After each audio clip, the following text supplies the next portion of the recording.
Adventure kami ni Kuya. Naghanap kami ng drop. Kaya pala pakala mo Kuya, Ace. Si Ace. Nakataraya pala siya sa Bulacan. Nagkala siya mangingisda. Ay, napakaganda rito sa Rizal. Kita na yung bundok. Namasyal dito. Nakita ko si Kuya ng bulan. Wala pa wala sa amin. Sa makikita yun, dadalawa ko rito. Dahanahin mo kompleto yung drop para sulit yung biyahe. Oo, Kasi yung biyahe mo.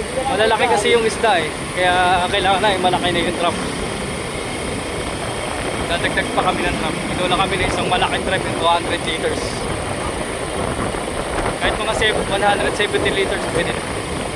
Pagka yung maliit na 50 liters, 40 liters, mga 4 not.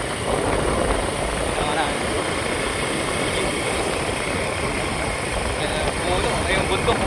Wala po, wala po kami nanap buhay. Senior na po. Kaya po kami. Napakasarap po ng buko. Hindi masyadong matamis. Sakto, fresh na fresh. Dito po kayo. Barangay Punta. Pag pumasyal kayo dito sa Hala-Hala, dito kayo bumili ng buko. Fresh na fresh. Ito po kailangan tita. Ang gilapas yung magtitinda. Adyakan niya kanya yun. Sunflower Farm. Thank you, Tapat nila sir. dito. Okay, bili kayo dito. Huwag niyo kakalimutan. Dito kayo dumaan. Okay. Ayos